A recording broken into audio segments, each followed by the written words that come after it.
What up? This is Robert Ory. Ory, three-pointer. Buries it. You might know me as Big Shot Bob. To Ory for three.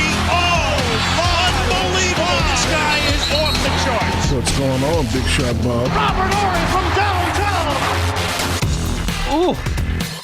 I like that beat. I like that open. Welcome to the Big Shot Bob podcast. My name is Rob Jenners. That, of course, is 7-time NBA champion. Hopefully soon to be Hall of Famer. Robert Ory. And a mutual friend in our show open in Shaquille O'Neal there. It was a topic of conversation amongst us just a few minutes ago. Exactly. I always joke there's the show before the show that happens. And the show after the show. And then there's the show after the show. So what you guys get is good, but man, some days we're gonna open the curtain behind the show because there's all kinds of stuff that goes down. Were you working last night?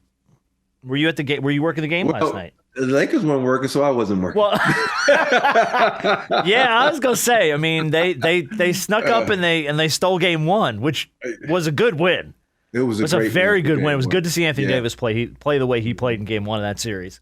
And then last night, I like the wheels kind of came off late last night. Like it was tight for a minute, and then it was just like, Warriors start hitting threes, and Lakers couldn't get a shot to fall, and damn. Yeah, it happens like that sometimes. It was so crazy because that first quarter, you saying, uh-oh. Yep. LeBron was hitting threes. Everybody was playing good. Rui came in and was knocking out some threes. And then all of a sudden, Klay Thompson was like, no, y'all forget who I am. I'm one of the best three-point shooters. Y'all talk about my partner over there, but you got to think about it. I would love to see those dudes in practice, though, man, because Klay can shoot that thing. Yeah. Yeah. But I think Klay. I think, too, that people forget about Klay because he was hurt for so long. Yeah. And he wasn't in the lineup, was it 2.5 years or something? He didn't play. It was a long time. It was a long time. And you think he's a tad bit slow, but he's still a hell of a shooter. And I think if you put them in a set shot, shootout, I think Klay will beat him. But off the dribble, Steph will beat him. So off the dribble, Steph's almost unbeatable. Yeah. But I always thought Steph was good, but I found a new love for his game. Because, most superstars try to force the issue. Yeah. You know what? What are you giving me, Lakers? Oh, a double team? I'm going to get 12 assists tonight. I'm going to get 10 assists. And for him to just sit back and pass the rock to people and say, okay, y'all going to take me out of the game. And then you have to give Golden State and Steve Kerr credit because they says, okay, this is how the Lakers attack the basket because there's no AD there. Yep. And when AD is not there, they're going to the basket. And they had more points in the paint than the Lakers last night, too. So it was a masterful game plan by the Golden State Warriors. Well, after you drop game one, you need to have a good plan going into game two. And I think like you said, if you know you can exploit them down low without Anthony Davis, then that's what you do. It's the same thing that freaking happened to the Heat. You got no Jimmy Butler in the lineup? Great. Let's run him. You know what I mean? Yeah. But, it pains me. Not to change topics on the way, because we do have plenty to talk about with the Dubs and the Lakers. You brought up Steph. Did you hear Draymond this week talking about how he thinks Steph Curry's the best point guard to ever play the game?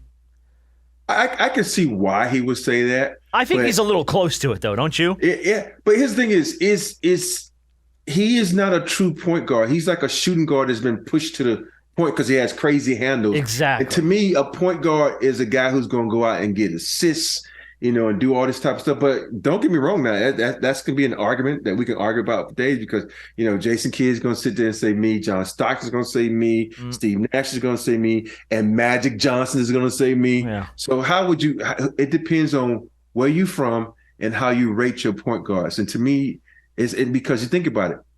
Basketball now went from, 1, 2, 3, 4, 5. Now nobody has any position. I was going to say it's basketball now. It's so often you look at a guy and you're like, is he a 2? Is he a 3? Like, kind of where does he fall in this? And Steph's kind of that guy, just because of the volume at which he shoots. You know what I mean? Yeah. The only thing he can't be is a center. But what's so weird? There's not a lot of true centers anymore. Yeah. I mean, my high school coach was that the first thing he told me says, I said, I don't want to give you a position. I said, basketball players can do everything. He said, that's how I look at you. It's to do whatever you can to make the team better. Yeah. And I've been taught to have positionless basketball forever, but now coaches say, oh, you're going to do this, this, and this. And sometimes there's so many players in this league. Take Draymond Green, for instance. Do you remember Draymond when he first got in the league? Yep. This dude was averaging like 15, 16 points a game, shooting the rock. And all of a sudden he says, you know what? I can make this team better by being a point forward and getting the balls to Clay, getting the balls to Steph, and making these guys better because, he sacrificed a lot. I know we don't talk about guys who sacrifice, and I think Draymond Green has sacrificed a lot from when he first came in the league to make that team better. And that's what you love about basketball players who don't care about themselves. They care about the team more than themselves. Yeah. Yeah, I mean, he's got an argument. Mm-hmm. He's got an argument for Steph. I mean, watching Steph Curry do what he does, I mean, it's hard to argue against him. Basically. Yeah. Now, like you said, you do have guys that are in that argument that are all-timers, that are going to step in and go, no. I facilitated the basketball way better than Steph Curry ever did. Because I don't think I ever played with like a true point guard. Because Kenny Smith, he wasn't a true point guard. He was like a poor man Steph. He was a shooter, 3-point shooter. He was a good shooter. He wasn't a really great passer. He had good handles. And then when I got to he was fast. The Lakers, Ron Harper wasn't that. Kobe wasn't that. Fish was not really that. And then when I got to the Spurs, Tony Parker definitely wasn't that. Yeah. He was a scoring point guard. Yeah, absolutely. So, the only time was when I had those 2 games with Jason Kidd when he would actually kick the ball up to you and actually, did moments in the game to get you to rock, create those moments. And so I wonder how it would have been to play with like someone like a Chris Paul, or Jason Kidd for more than 2 games because that makes you better. That makes all the difference in the guy's game. Yeah. All the difference. And do you think Steph doesn't do that? I don't think that's not his role. And it's not his role because it's Draymond's role. Yeah. Steph is the guy to come off to, shoot the ball, but he can be that guy because we just saw it last night. Yep. But I don't think that's his role and he's not looking to do that. But if he has to do that, he can. Now, I think, if you put Steph in a position like, I need you to get 10 dimes a night and 10 boards a night and then double, I guarantee he could do it. But, it's like they don't look for him to do that because he's a hell of a passer. He is. But that's also not his game either. Yeah. You know what I mean? Like, can he do it? Yes, of course. He plays in the NBA. He can do it. He's an outstanding player. I mean, one of the best we've seen in a very long time. But he's an exceptional shooter. So it's hard to say, we're going to keep the ball out of your hands. You know what I mean? You want him to shoot that ball. You want him to hit those big threes. And, you want him like you said, off the dribble, man. Yeah. He's tough to defend. He's so damn good. It's like you have to look at it like this way. Do you want him shooting the ball or do you want someone else shooting the ball? I'm like, with your pedigree, I need you shooting it. I don't care. Your bad shots are equivalent to someone else's great shots. You know what I mean? So, and your poor shots are equivalent to some people's great shots. So you give the ball to Steph. Steph will get a look every now and then where I'm like, how the hell did he get that off? He get that shot off. It's just one of those players, man, where you're like, damn.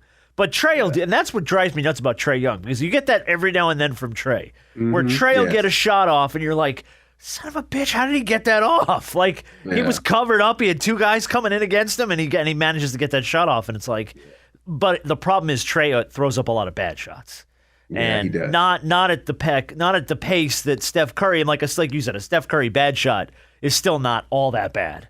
Yeah, his bad shot is a great shot for 3/4 of the league. At least. We've seen some bad shots. Like, what the hell were you thinking? Yeah. But his shot, you're like, he gonna make that. And like when he misses, like he missed.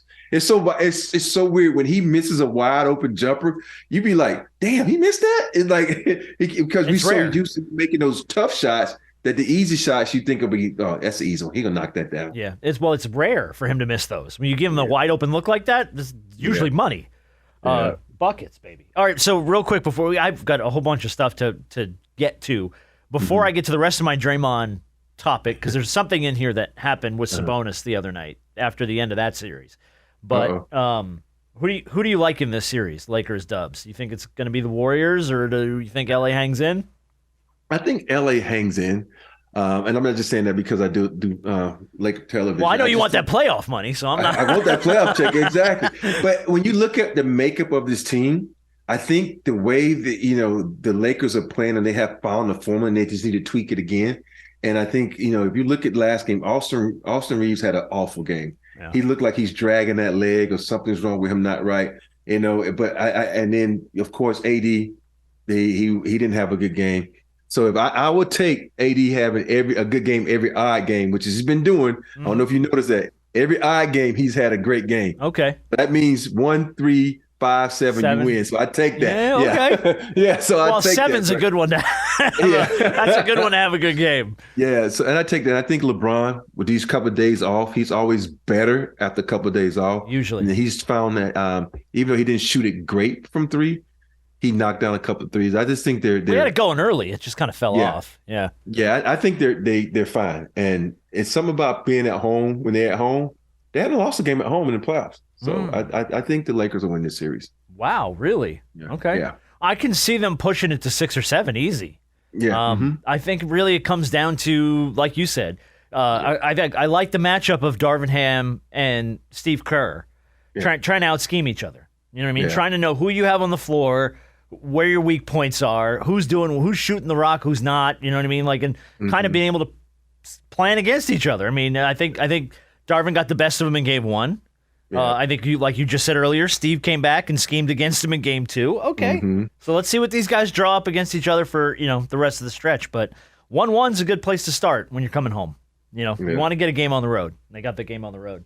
I wanted to play this from Draymond. This is from Draymond's podcast. This was after they eliminated the Kings. He had a problem with Sabonis. Here was the thought. Lost a lot of respect for Sabonis. You don't shake guys' hands after you lose. I don't respect that. I once left the court when we lost in Game 7 of the Cleveland Cavaliers. And I went to my locker room and I sat down and I said, this don't feel right. And I walked back out on the court and I showed everybody love. You lost. Deal with it. Pay your respect. That was whack to me. That's whack. But I wouldn't necessarily even say lost respect. But I don't respect that, and that's whack. All right, so he kind of sort of took it back and added it back at the end. I've lost respect, but I got no respect for that.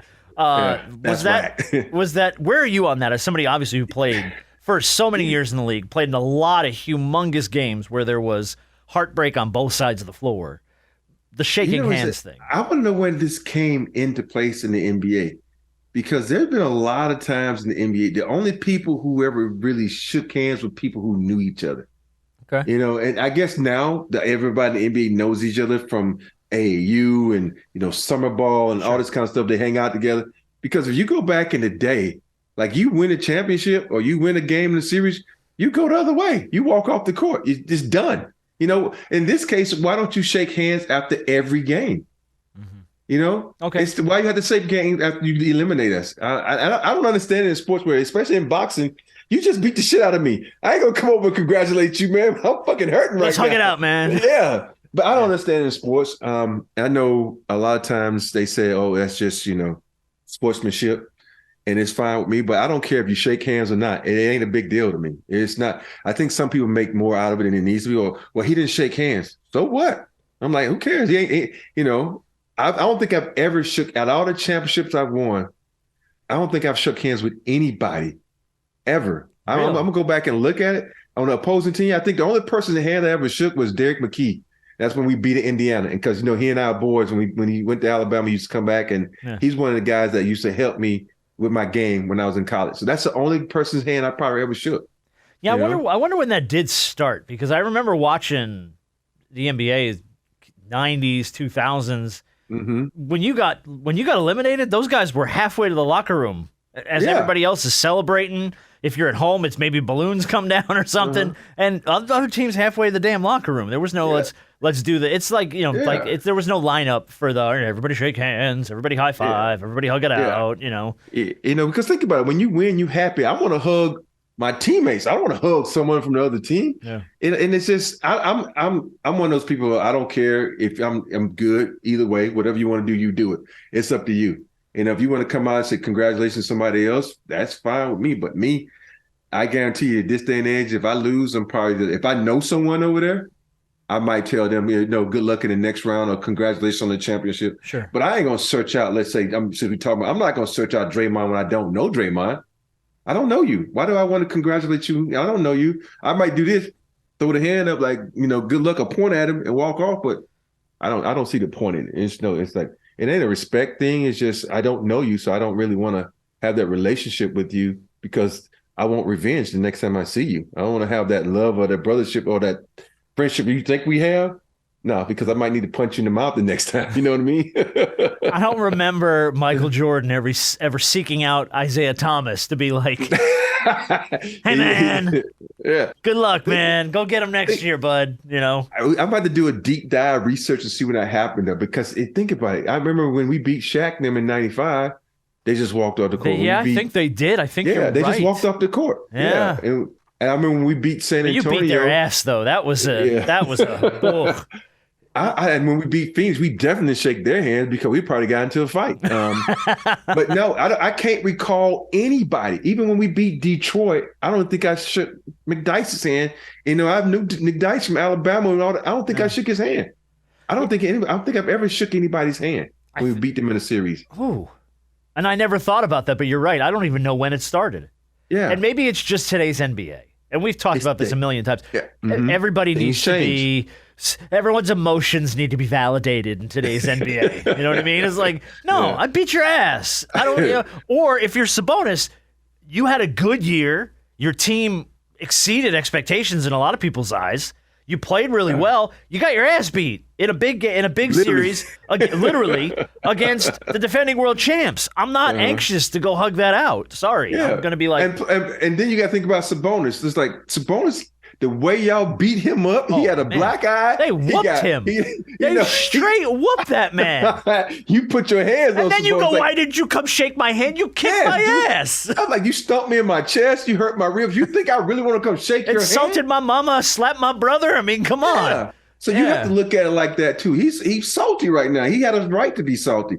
You know, they had a good season, ranked number 2 or number 3, whatever it was, and you want me to come shake your hand and you stomp my chest like you was fucking Steve Austin? No. I like the Stone Cold reference though. That's good stuff. You hear the glass shatter and here comes Draymond. Sabonis is like, shit. All right. Well, yeah, I thought you're right though. I never really thought about it that way. Actually, it was, by the way, to correct something from earlier, it was actually Kendrick Perkins who said Steph was the greatest point guard to ever play basketball. That wasn't Draymond. It was actually Kendrick Perkins. But Draymond probably says it too. I'm sure I think I've heard Draymond say it, by the way. Denver, by the way, very quietly goes up 2-0 without even you haven't heard a damn word. Practically about the Nuggets series. They really are. They're on that undercover San Antonio, oh crap, we're in the Western Conference Finals and no one really talked about us kind of thing. Yeah. And the thing about it is I don't even think they care because the bottom line is about getting wins. And they just quietly. And Denver has not gotten over the hump, so they do not want your attention. Do not shower us with like when Jamal Murray went off in game 1, he was just like, stop, don't take pictures of me. Like, stop talking about us. I'm not here. You can't see me. You know, it was like, man. Hey, that's the worst teams, man. When you don't talk about them, it's like a fire that grows in them. Like, oh, you gonna talk about us? Okay. Oh, you gonna take the MVP from? Okay. We gonna sit back. Okay. And we just going to beat your ass. I mean, 2-0 against the Suns, and it wasn't even like it felt like they barely broke a sweat. They played hard, of course they did. Jamal Murray, by the way, what a performance in game 1. Yes, dude, he's back. Getting to see him come back and play like that in the postseason, I'm happy for him. And I don't know dick about him off the floor. I like watching him play. The injury was a heartbreaker for him. Getting that moment in game 1, that's what I love about the NBA. You know you can't really say what you just said when you said you don't know dick about him. Well, okay, fine. Because, the internet had him on the internet at one point. Thank you. Yes, okay, thank you. Thank you for that, for lumping me into this conversation. I appreciate that just so greatly. That's really where my day was going, man. Where my day was going. Turning it back into b-ball. No, it was funny. Some dude was on the sideline heckling him about that, and so they had about what about the internet about the internet thing that happened with him and his girlfriend. So it was just weird how internet 100% all the time. You can't beat the internet. No, you can't ever beat the damn internet. Yeah, but I'm so happy that it was some rumors coming out about it. He was really worried about playing again because of that knee. I'm glad he's over that. He's, one of the great players, young players in the league that can just flat out score. And I think the way that him and Jokic play together is like one of the best duos in the league. And nobody talks about that. We talk about, you're right. AD, LeBron, KD, Brooks, Booker.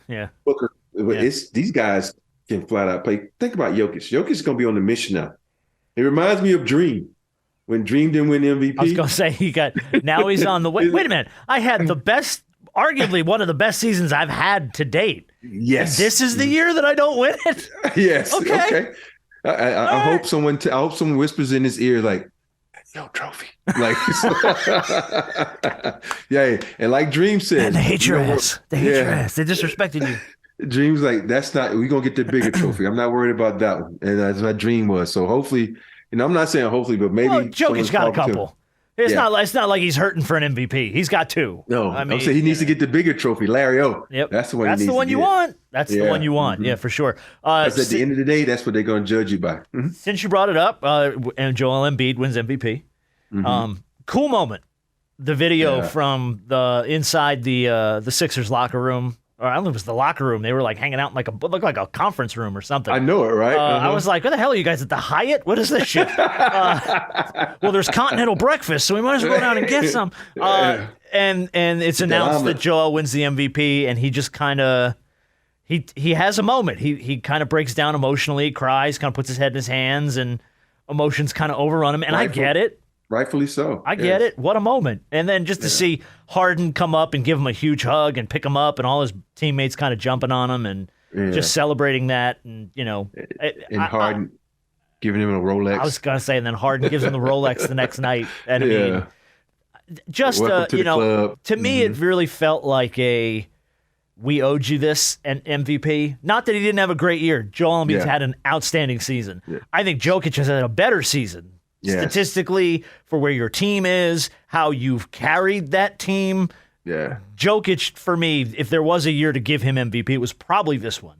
So this felt like a little bit of a makeup MVP for Embiid. I want to say it's a makeup MVP, but I don't want to say it's a makeup MVP because he had a great year. He had an amazing year. I just think if you look at the two of them next to each other, Jokic was probably better. Yeah, if you put the numbers, Jokic had better numbers everywhere but scoring. More games played, everything. Record, seed in the playoffs. I mean, exactly. So it's just one of those things where you just like, okay, well, I snuck one in. Okay, now you snuck me back. Yeah. Next year, we washing the slate clean. Who's going to win it next year? None of the people going to have eyes out wide open at that point. But and that's the thing. I already know who's going to win it next year. Oh man. I think it's wide open. I know who's going to win. I think it's who? Giannis. That's what I was thinking too. I was like, you gotta have a new coach. We love you, Coach Bud. Not really. Sort of. I mean,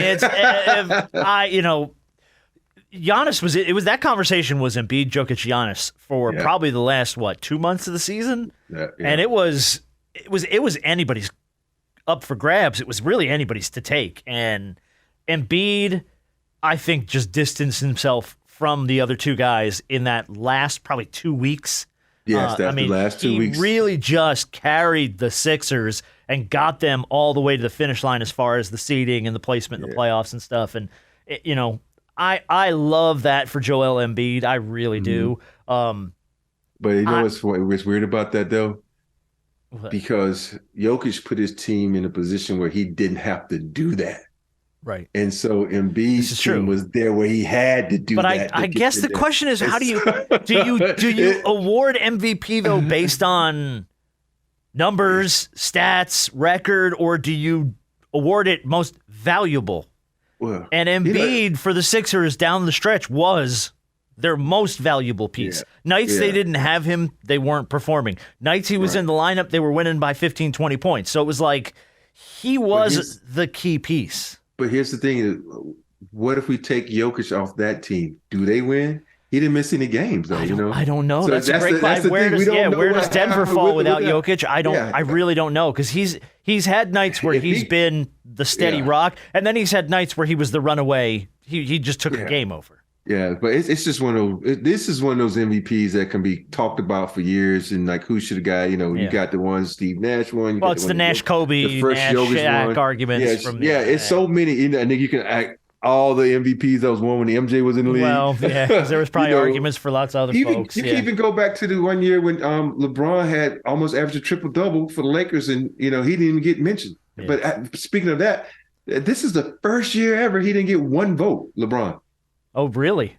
Well, I didn't know he didn't get a vote. He didn't get not one vote for MVP. I didn't know that. Okay, wow. Interesting. Yeah. But to his credit, hurt a lot. God, he was banged up. Yeah. The Lakers didn't really outperform this year. I mean, you were a play-in team. Yeah. I feel like a lot of where you land at the end of the regular season has to do with where that conversation goes. Yeah, and even though, Giannis, Jokic, Embiid, those guys all had their teams right near the top of their respective leagues and divisions and were ready to make a run into the postseason. And the Lakers were just like, oh, come on, let's go. Just trying to get over the line. I think I can. I'm going to make it. Well, yeah, but that's crazy. The first year he didn't get an MVP vote. That's surprising. My daughter wanted to watch Space Jam. Was it last night or the night before? Which one? The LeBron one. Okay, how'd she like it? She's, she loves the Looney Tunes. She doesn't know anything about basketball. She pointed out a couple of times. Now, my daughter's 10. She's watched the original Space Jam. She's watched now the LeBron Space Jam. And she goes, basketball players aren't good actors, are they? I was like, well, sweetheart, that's not their job. Their job is basketball. And she's like, yeah, but they're not really good actors. And I was like, no, they're really not. Who was the large guy, bald guy in the first one who acted terribly? I'm like, that was Charles Barkley, sweet potato. She didn't know his name. And she's like, he played a basketball game against girls. He didn't even look like he was upset when he got beat. I don't understand. She was like, she's analyzing their acting technique. I'm like, sweetheart, he's in a movie with Porky Pig. Let's keep it on. Let's kind of keep it on the level. So, that is so funny. What about before we get off the playoffs? I think the only series we haven't talked about, Knicks Heat. They're at 1-1. Jimmy Buckets. If he's not healthy, it's a wrap. I think that he's sort of the linchpin of the whole thing, don't you? Yeah, yes. When you got a guy that's playing that well, you want to see him out there because this is one of those dynamic runs that you have as a player, and you can carry a team. You don't see stuff like this. You only see this in college. You don't see this in the pros. But, man, what he's doing is like you got to take note. You got to take note. He's carrying a team that has – and everybody's, he has two of his best players out with injuries, and it's just one of those things that when you go and you got Kyle Lowry, who's just kind of just, trying to hang on in the league. He's still there. Yeah. And you got Bam, one of the best defenders, and then it's like, okay, who's going to step up? You got think about it. If you really look at this team and you take that team, it's only two guys on this team that could be starters on any other team.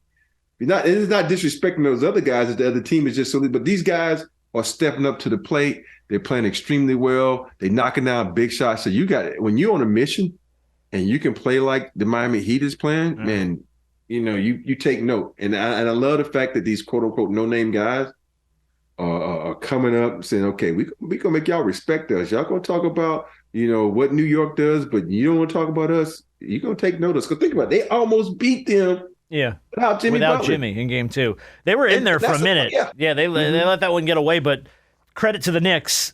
They had a night where everybody had numbers, man. Like every Brunson had numbers and RJ had numbers and everybody had thrown up like 20 points, 8, 9 boards. They don't have those numbers, though. Think about that. They don't have those numbers against Miami Heat with no Jimmy Butler. You lose this game. And they had, I think it was the second or the third quarter, they had a bad quarter. Yeah. Like no shots were falling. They were turning the basketball over. It was just like, oh no, watch them go, watch them fall apart. Now they righted the ship as well they should have, and they came back and eked out that victory in game 2. But man, it's just like without Jimmy, you need to win that game by 25, 30 points without Jimmy in there. I mean, this is the Miami Heat were the bottom of the barrel team to get into the NBA playoffs out of the East. But if think about it, if you just have Hero in that game, it might be a different outcome because those guys, they're good players. Don't get me wrong, I'm not talking bad about them. But I love Max is my new favorite player. I've loved him for a long time. But you got those guys like Vincent. He's been up and down. Yeah. Not one of these guys we talk about a lot. What's the other guy's name? I think his name is Jamal too. One of those guys, but not sure. Caleb Martin. Caleb Martin, yeah. The twin. Yeah. So it's like these guys you don't talk about, but these guys are playing great in this system. Yeah. And well, credit to Spoelstra.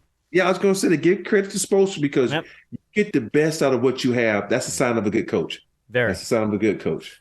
Did you hear Jeff Teague's story about Jimmy Butler? He was on a podcast and he told the story about the Timberwolves thing. And they were all in the Timberwolves. Remember that? I remember the story where he kicked the ass. Where he whooped the starter's ass with the G League players. Yeah. Teague, I love Jeff Teague, former Atlanta Hawk. Good dude. Very funny. He's on this podcast, and he's sort of like giving you the behind the scenes of what happened and how Jimmy was like, "Oh, give me all these G League. I'm going to whoop your ass." And then he would go down and he like straight up whooped the starter's ass.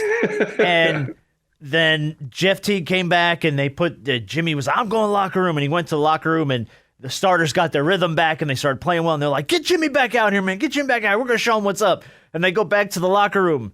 Jimmy ain't nowhere. He's nowhere to be found.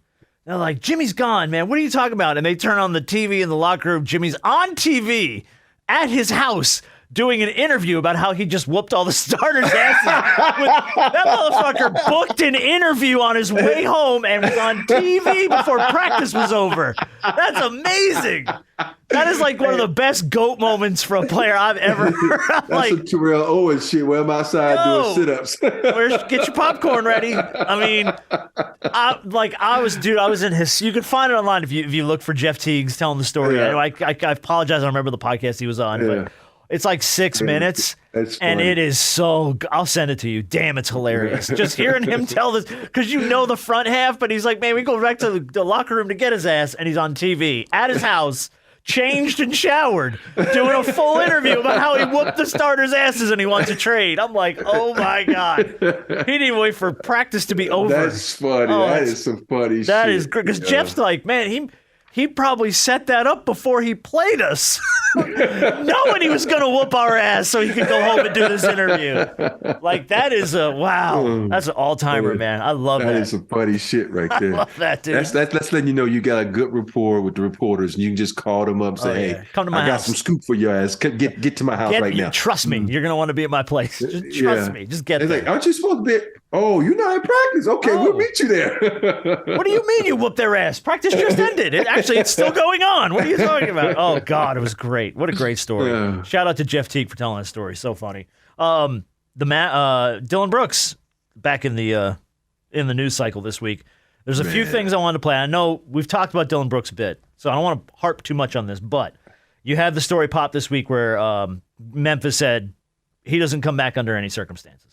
Mm-hmm. Under no circumstances is he back on this team. So, of course, that was sort of the talking point. Brooks' quote was, "Most people are scared to compete, and that's why they get rattled or feel some type of way when I play against them." That was via The Score. That, I think, is a fat load of crap. But Steven Jackson was on a podcast this week. He was on I Am Athlete, actually, and he had this to say about the whole Dylan Brooks thing. For me, I think it's bullshit. You know what I mean? I mean, I guess if you offend LeBron, everybody get mad. I guess when you compete against LeBron, everybody get mad. Yeah, he got a chip on his shoulder. Yeah, he might say some things, but he ain't the first player to do that. Right. Ron Artest did it. I did it. Draymond does it. Like, I don't understand. I guess he poked the wrong bear, but I don't agree with that shit. I don't agree with them coming out and saying that shit. Baltimore did the same shit with Lamar Jackson. Tried to come out and demean him so nobody else wouldn't sign it.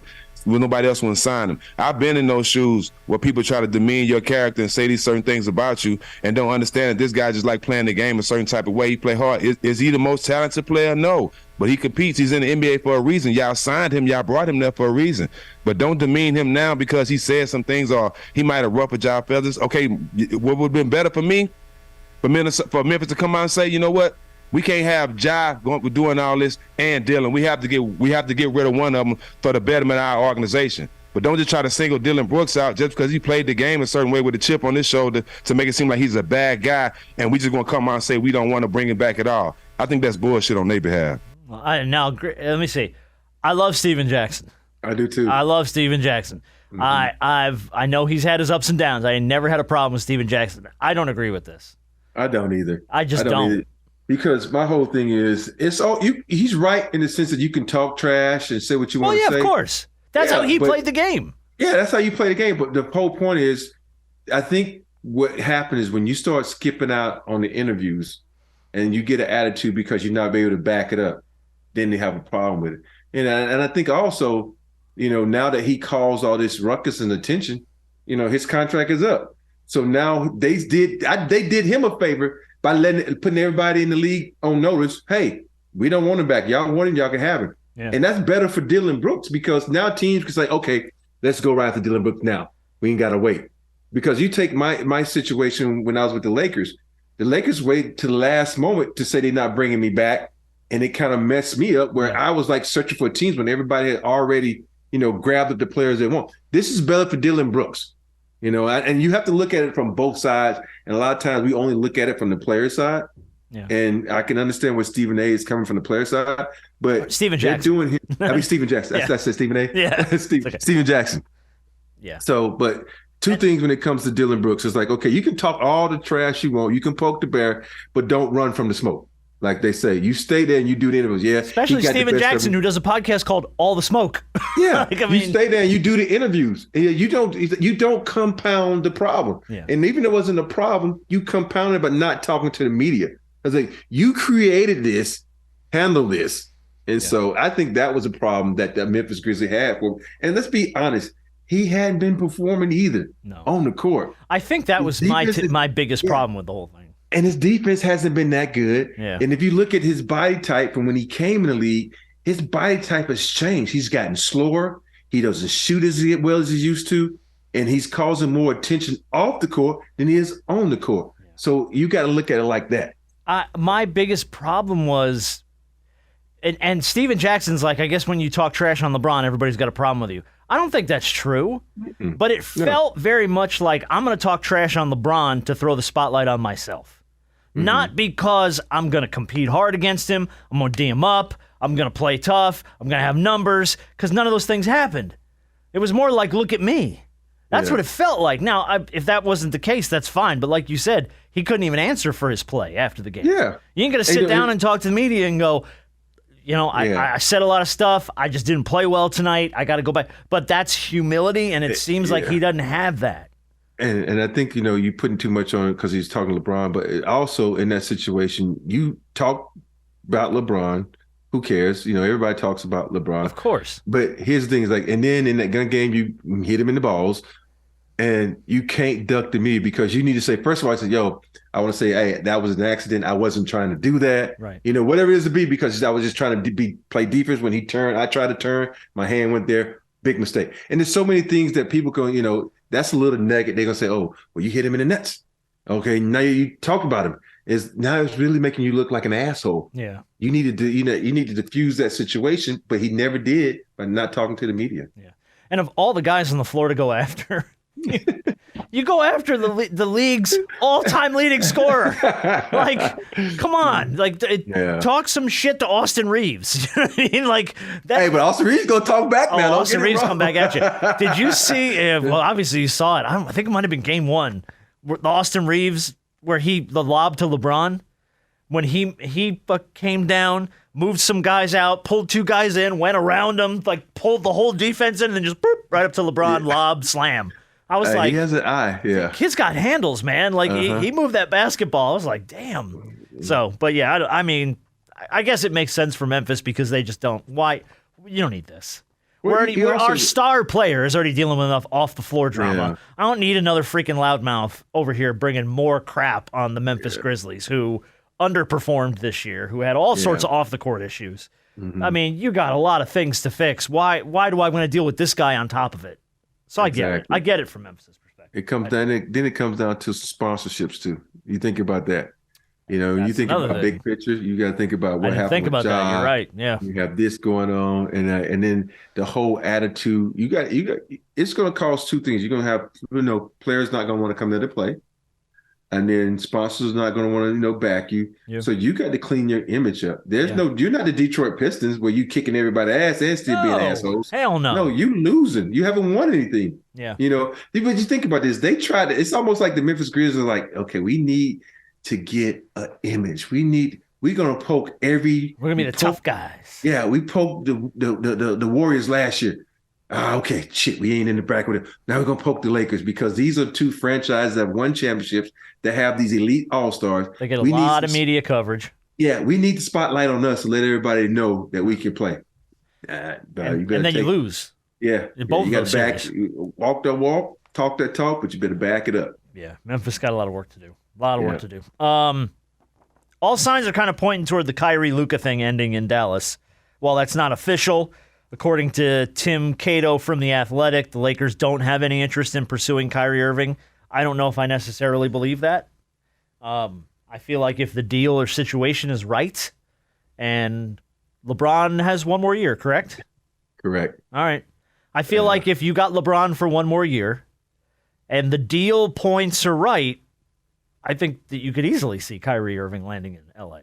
Yeah, especially the fact that D'Lo, their point guard, is only this is only he's a free agent at the end of the season. Yeah. So do you sign D'Lo or do you sign Kyrie? If you have the choice to pick two, who would you pick? And so I think they have to really take that into consideration because let's be honest, Kyrie is a generational player. He's phenomenal when he's healthy. And he's not running his mouth. He's a generational talent. Yeah, when he's available. And so I think you have to look at it. I know the Lakers are saying that now because they want to throw that off because their focus right now is the Warriors. I get it. But at the end of the year, you got to look at it. If it's an opportunity and if you can get him cheap, fuck it. Get him cheap. That's just it. Yeah, I don't think Dallas wants to bring him back. And that's speculation on my part. But everything I've heard, seen, and read on this said, I don't know if Mark's really chomping at the bit because it didn't really do anything for them. And I didn't think it was like I laugh at all these trades when you say, we got to get a superstar on our team. And when you get the superstar, that's the exact same superstar you already have on your team as Luka. Is too many bulls on that hill, so I don't think that works out. Like even with hell was that saying? I know. You know how you have the big, I went to that story. Turned into George W. Bush for a minute. There's too many hands in the bull house, and I'm like on the hill. Bulls, hens, roosters in the hen house. That's it. What are you talking about? What are you talking about? But I'm just thinking about that, man. It's just weird because even with the KD situation, I love KD. KD's a great player, but you got rid of a lot to get him. Yeah. Bridges, Cam. Yeah. Those guys are fucking excellent. Picks. Cam. Yeah. Yeah, Cam and Bridges together equals one KD. And you don't do that. Well, yeah. Maybe. Because think about but KD can't guard everybody. But right. Cam're getting two players out of I got you. Yes. I see what you're saying. Yeah. Because you need someone to guard Jamal right now. Because CP3 gonna get hurt, which he did. Now who's gonna guard CP3 playing at like 48 years old, though. I mean, he's like he's. This has to be it for Chris Paul, right? I don't think so. He's gonna how is he continuing to play? He's gonna play with LeBron. Now, here's the only reason I brought the Kyrie thing up is when you I think when you objectively look at it, if you look at the entirety of the NBA, who on the floor, what player could probably get the best out of Kyrie Irving? And to me, it's LeBron James. Just LeBron. I think he's the only guy as far as players on the floor. I'm not talking about coaching. I'm not talking about ownership. None of that. Players on the floor. I feel like LeBron and him have a relationship that could be used to the Lakers' advantage. Yeah, and I think also Kyrie said it best when he said when he left Cleveland and left LeBron, he found a newfound respect for LeBron. And sometimes you can't see the forest for the trees, and he wanted out of Cleveland. Yeah. And then when he went to another org, he's like, well, damn, this shit ain't like I thought it'd be. Yeah. And now I'm missing LeBron, and I think that's gonna be best for him. And I think he wants that. And I think LeBron could put him back to where everybody's forgetting about all the off-court stuff because, when you in sports, if you win, we forget a lot of stuff that you've done in the past. God, yeah. Oh, hell yes. Just win, baby. We have very short memories. When there's W's hitting the board, we tend to overlook a lot of stuff in sports. And that's true in every sport. You know what I mean? Every sport. Yeah. Oh, you're a winner now? We're fine. He's okay. There's only one person that we don't, I don't bring his name up, but he played in Atlanta. He played quarterback in Atlanta. That's the only first person. guy I thought of too. That's but I'll the tell only you person what, that could get past that because I will give Michael Vick a lot of credit. Mm-hmm. Michael Vick paid back every debt he had. True. Never defaulted, never ran away from it. Did the work, did the time, did the community service, and he's a fucking TV analyst now. Yeah. The guy that you thought you would never see associated with the NFL ever again put in the work and did. Now, what he did was despicable and horrible and should not ever be forgotten or forgiven for a lot of people. But I give him credit for doing what he had to do. Exactly. To try and get himself back. And now I feel like he's in a great spot. Yeah. He's in a great spot. He had a couple great years with the Eagles at the end of his career, won some big games, and now he's working as a TV analyst. Yeah, but it took him a long time. Right, but if you would have told me 15, 16 years ago, one day we're going to see Michael Vick as a TV analyst, I'd have been like, you're out of your mind. Yeah. So I give him credit for that. But yes, he winning tends to forgive a lot of things. But Michael Vick did the work, so I do give Michael Vick a lot of credit. I love Michael Vick. I just wish that they wouldn't. I just know so many. I don't want to talk about this, but there's just so many things that happened in the league that was way worse than what he did, and he got punished. I think worse than anybody. And look, I respect how he handled it. He handled it with grace, and he handled it with a lot better than I think I would have. Because I've been like, this dude drunk driving. This dude did this. This dude did that. I've been pointing people out like crazy. Like, hey, I'm like Nino Brown. If I go down, everybody's going with me. Exactly. Yeah. No, I like. Look, Michael Vick is a good example of when the league wants to make a point. Now, what he did was horrible. It was deplorable. So it's not like they were out of their lane. But like you said, you could put that up against the board of a million other things that have happened in the course of the NFL, just in the years that Michael Vick played the NFL. Exactly. I mean, there's a lot of other stuff, Ray Lewis, that we try not to talk about, that we've allowed people to get redemption in their careers and their lives. And I think Michael Vick knew I have a long, long road back. And like I said, I just give him a lot of credit for doing all the work that was required of him to be a better guy. And I was, and then I wasn't. And I'm not to say that I'm a big fan. I'm a fan of the work ethic he really showed. Because most people could just go, look, this is who I am now.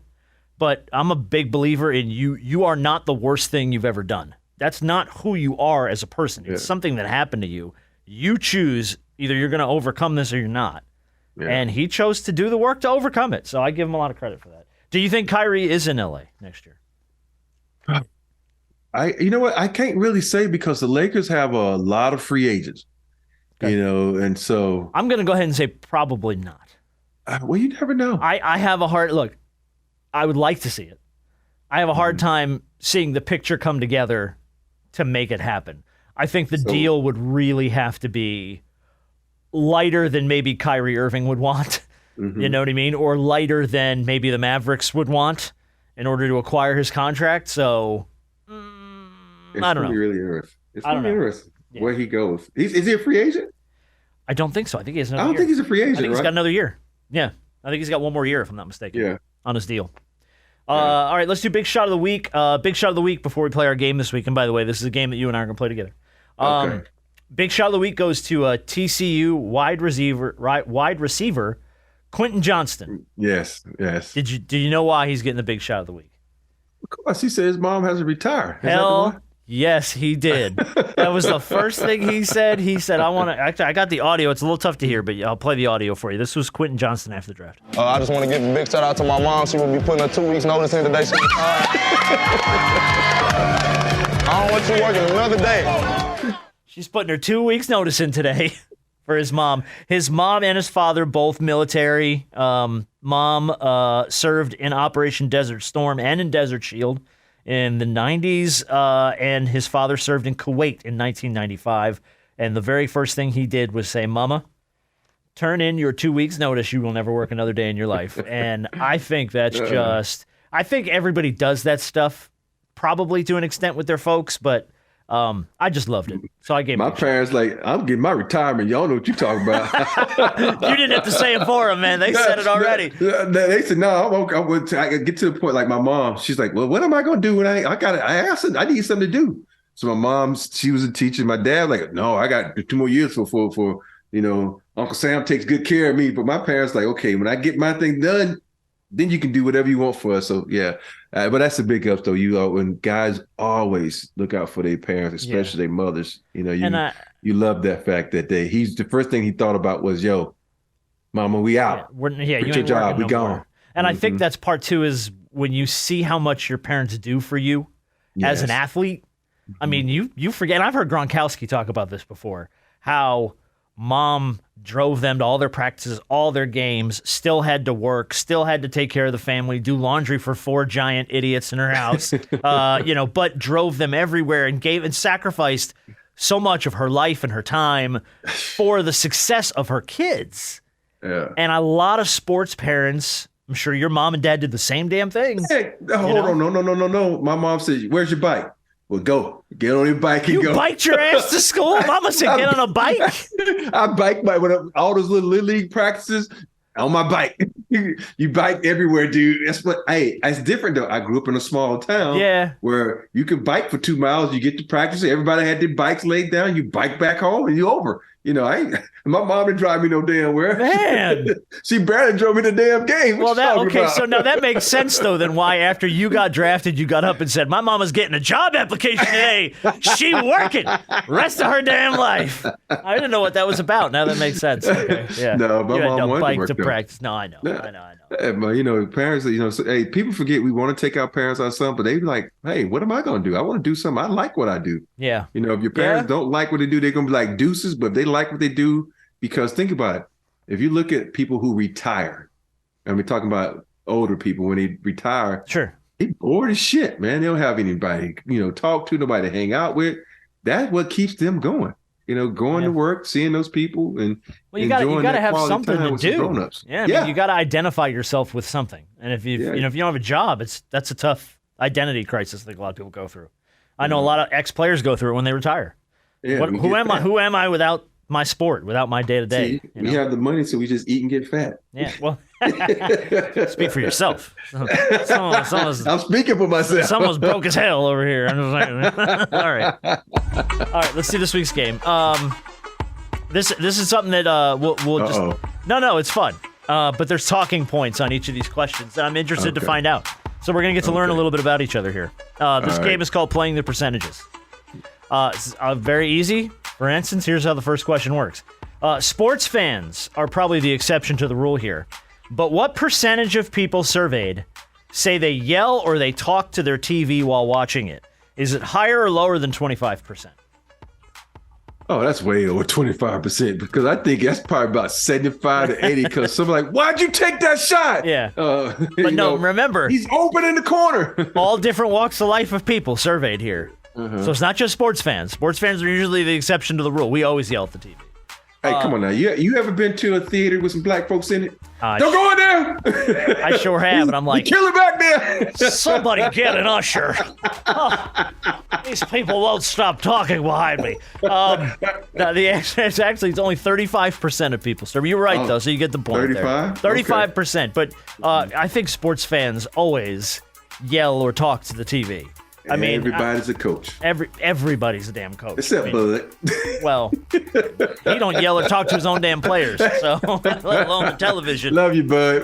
Well, look, we had a bad experience with Bud in Atlanta, so we've been down that road. Is all I'm saying. It's been down that road.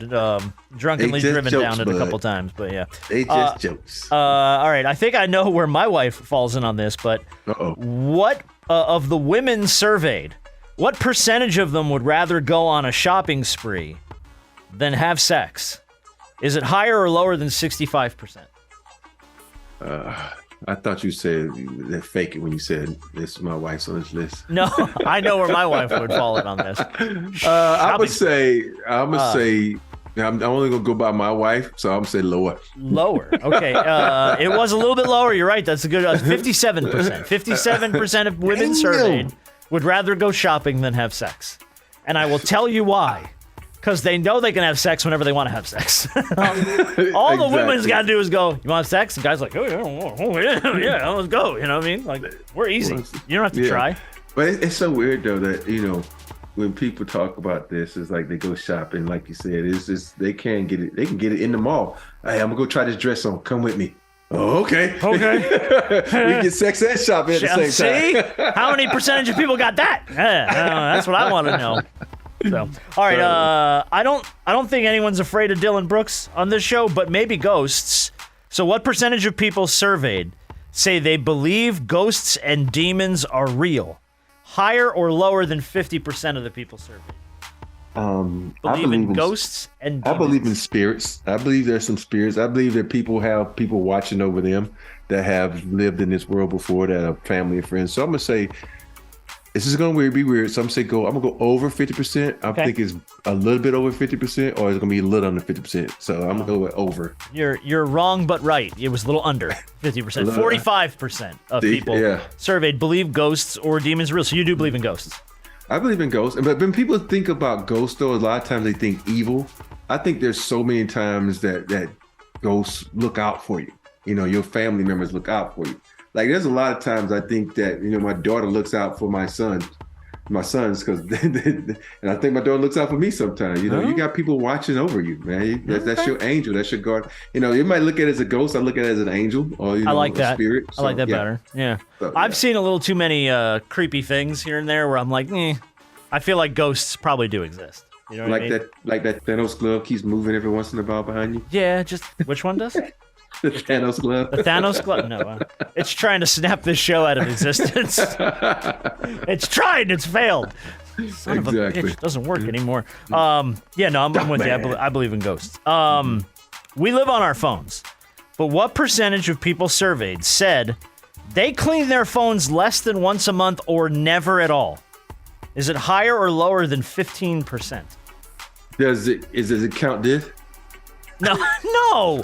Lick your Charles phone. did that? You see when Charles did that the other night? Charles Barkley? He licked his phone? He licked his phone and then he did this on his leg to clean it. That's gross, bro. I guess here's my question. Does it count when you clean it with your sleeve? Because I do that all the time. I do that all the time, too. Give it one of these with my sleeve. So I guess if that counts, then... This is a difficult one. Yeah, because so 15% have either I'm never... going to go higher. You're going to go higher? Because I think people call this like when you clean your... I do this a lot to clean my screen. I do too. I do the shoulder rub. I'm like, let me just give it one of these. Okay. I think I'm going to say a little bit higher because people clean their phone all the time. 27%. 27% say they have never cleaned it or clean it less than once a month. Do you take your phone with you into the bathroom?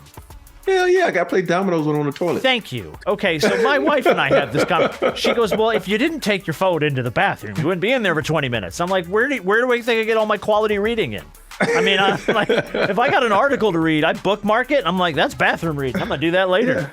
Yeah, but then you get germs on your hands, and I'm like, but I wash my hands. Like, come on. Exactly. I don't wash the phone, but I leave the phone on the stand, and then I go wash my hands, and I come back and get the phone. Right, thank you. It sits on the back of the toilet. If I'm ever losing my phone, by the way, it's on the back of the damn toilet. Never fails. Where's my phone? Let me check the toilet. Oh, there it is. It's on the back of the toilet. But it's just a way to, people. I think women and men are different in the sense that men go in there, we sit for like until our legs go numb. I mean, I used to play video games in there. I mean, I had like a little handheld PSP back in the day. I'd sit in there, play Grand Theft Auto while I'm pooping. My wife's like, "How you doing?" I'm like, "I'm just playing video games." This is the one time where we know they won't come in. This is my only quiet space in the house. Let me have it, please. Let me poop. Yeah. But then when you get kids, you can't ever poop in peace. Because as soon as you go into the bathroom, it's like, where are you, Daddy? Where are you, Daddy? Are you in here? I'm like, God, let me go to the bathroom. Let me use the bathroom. That's why you lock your bedroom door, then you lock the bathroom door. So you're double locking everybody out. I like this. Take notes from future Hall of Famer, please. Take some notes here.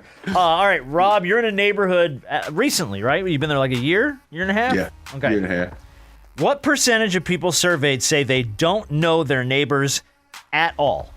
Was it higher or lower than 20%? This day and age, people are not as friendly because they're on their phones. So I'm gonna say the percentage that they don't know their neighbor. We don't know our neighbors at all. Higher than 20%. I know each and every one of my neighbors. I can tell you exactly what they do. It is higher. It's 31%, by the way. Yeah. People that don't know their neighbors at all. 31%. I said people don't know. They don't care to know them. As long as you don't trespass on my lawn or your dog don't shit on my lawn, I could give two shits about me, But I know my neighbors. Like in my old home in Richmond, I knew nobody. Yeah, I didn't know anybody. Our old house, we didn't know anybody, and then we moved onto a cul-de-sac, and we know all the families on the cul-de-sac now because we all see each other. We hang out. We shoot fireworks on the 4th of July. For the most part, we're all friends. The only time I got to know my neighbors is when it flooded.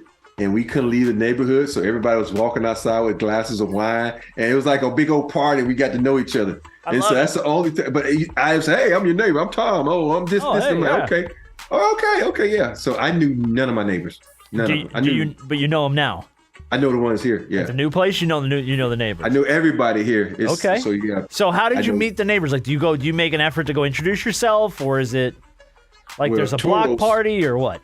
Toros I met a long time ago because I used to work at a 24-hour in Glendale, and so he works out there, so I know him. Oh, okay. And then I went next door to apologize to the neighbors because we had all the construction going on. Oh, that's right. Yeah. And then the other neighbor here, is a doctor, and the lady here, Grace. I know everybody. I kind of made it because we was doing so much construction here that I went up to apologize and try to soften the blow of having all this noise every morning at 8 a.m. to like 5 at night. So. Okay. So, but it's only I kind of felt bad. It's only 1, 2, 3, 4, 5 houses on my block, so I only need to know 5 people. Okay. Well, hey, that's not terrible. I can live with knowing 5 people. You get along with everybody? 5 households. Yeah. Everybody loves me. Good. Yeah. Well, look at you. Egomaniac. Everybody loves me. Sure. Everybody loves me, man. Everybody loves Robert Horry. Damn. No. Those of us who didn't play in the NBA don't necessarily get along with all our neighbors. That's all I'm saying. I say everybody loves me because I went to everybody personally and apologized for the noise. Oh, so now that's why. Yeah. Yeah, because they was like, nobody ever does that. Did any of them know who you were before? Like you knock on their door and they're like, some big ass some bitch lives next door. Come over here, apologize. And don't you know who that is? That's Shaquille O'Neal. No, just the one on top of the hill. We were actually at PT together, and he knew who I was. He said, "Oh, you're my new neighbor," and that's how we met. We met at PT, at physical therapy. Yeah. Interesting. Mm-hmm. All right. Well, you just mentioned the gym. You spent some time in the gym. What percentage of men surveyed? This is men. Say they wouldn't mind being stupid as long as they had the perfect body. Is it higher or lower than 30%? Dudes don't think like that. They supposed to, so that's way higher than 30. I guarantee like saying, oh, I have a good body. I don't mind being stupid. I'll be a friggin' idiot. Wife. I'll look good, but I'll be a friggin' idiot. I give me a sugar mama. It's actually lower. It was 19%. 19% of men surveyed said, no, I'd be good. As long as I look good, I don't have to be smart. I've been that 19% because I don't care about, I'd rather be smart than a dumbass. Look, man, all I got going for me is personality, so I can't sacrifice that to look better. I mean, otherwise I'm screwed. So I mean, the best I got. Will you use a public toilet? Hell no. Okay, well here you go. What percentage of people surveyed said they would sit on a public toilet seat? Was it higher or lower than 40%? That would do it. If it's women, they have to, but my wife hovers. I know she probably mad at me because I said that. So, but I say lower because, man, I remember one time I had to go, and my wife laughs at me. This might be TMI, but if I have to go, let's go, man. I would get in the car and find the closest hotel if I'm out public because I feel like since hotels, they have people who constantly clean stuff, and their bathrooms have to be clean. That's actually. So I go, I walk in there like this. Galaxy brain genius, honestly. Hey, I was like, what are we in again? Okay, I'm on my way, man. And when I'm walking through the lobby, and I find a bathroom and use that bathroom if I got public goods. That's the only way I would use a public bathroom. Dude, you might have cracked a code in a lot of people's brains. I never thought of that before in my life. Hey, we were at an AAU tournament, and man, It was. I said, I gotta go to the bathroom. She said, what? What's the Right there, nearest no. hotel? I gotta shoot. I just saw a hotel. My mind's like, what? A hotel? I said, yeah. She said, why? I said, because that's probably cleaner. I mean, but here's the thing though. It has to be like a nice hotel. It has to be. No a nice offense, hotel. I ain't running going to Motel down 6. the street to the Days Inn to use their restroom. Nothing against Days Inn. I'm not running over to the Best Western to take a number 2. I'm okay, thank you. I'll wait. Yeah. But yeah, I mean, like I have a hard time using. Oh, by the way, was it higher or lower? Did you think than 40%? I say it's lower. Nobody's Lower? gonna use a public. Yeah, it bathroom. was lower. It's 30%. But still, 30% of people are willing to sit on a public toilet seat. I have a hard time even doing that at work. Me too. We have a floor of like 50, 60 people, and down on the first floor of our building, there's like one office. And it's barely and I ran out of music. there's barely anybody down there. So if you've got to go, my ass walks all the way over to the elevator, ding, all the way down to the first floor, go find that nice, quiet, tucked away bathroom. Yeah. Hey, I go in that mug. I get the towel, put the sanitizer on it, wipe the toilet down, and I put about 3 layers of fucking something paper on it. Your then nest. I sit Yeah, down. you got to build the nest. You got to build the whole nest of toilet paper before you can sit down. Yeah. Mm-hmm. And by the way, if you do that, that's fine. Clean up your nest. There's nothing worse than walking into a restroom and the nest is still all, and you're like, oh, that's somebody else's nest. I'm not going to sit in that. This is terrible. I even lift the toilet seat up so people think I was in there pissing. Oh, so I don't want nobody to think you're I was like in a there taking decoy shit. pooper. You're like, I wait till everybody's gone, and then I make it look like I never used it. Yeah, you're a decoy pooper. See, I will go to the first floor because if I'm going to blow it up, I'm going to blame it on somebody that works down there. Okay? That guy in that office over there, man, I don't know, dude. That thing's exploded. All right, last one. While I would never admit this, what percentage of adults surveyed said they still sleep with a comfort object? Higher or lower than 25%? Still sleep with like a bear or a pillow or a blanket, something that's theirs that they have to sleep with. Higher or lower than 25%? Does your wife count? That's one of your spouse? That's a good question. I don't know. I mean, I wouldn't call my wife a comfort object. At least not to her face. I mean, that's a terrible thing to say. Hey, you know how when you at night she's out somewhere and you can't go to sleep until she's next to you, that body is next to you. So that's like a comfort thing. So I'm gonna say higher. Okay. It was higher, 33%. 33% of people said they still sleep with a comfort object. Yeah. So like a binky or a teddy bear. Well, not a fan. binky, A lot of yeah. people. I'm shocked at how many people I talked to. They said they travel with their fans so they can have the fan blow in their face when they sleep and stuff. I'm like, you travel with a fan? Yeah. It's very interesting how many people do that. It's very interesting because usually when I'm traveling, I want something else blowing in my face. No, what? That doesn't even make sense. It's not even a funny joke. All right. Yeah. No, I don't. I was never that guy. Like I never had a blanket or a pillow or something I had to sleep with. either. But my daughter has like her blanket. And she's only 10, but she's got her blanket. And like when we go anywhere, even for a weekend, she's got to bring it with her. She cannot sleep. It's just like crazy. a comfort thing. You know what I mean? Yeah. She's just used to it. So I get it. But as an adult, you think that stuff goes away. But Hey, let me just say this. When I'm alone in a hotel room, that's the best sleep I get out here. No dogs getting up. My wife doesn't, I don't have to worry about rolling over and hitting my wife with an elbow. So dude, on I the can just hotel like, bed? Oh my God, you can probably. I'll sleep sideways on that Joker. I'll be like, yeah, just because like you never get to do that at home. Yeah, Exactly. just don't turn on the black light in here, and I'm fine.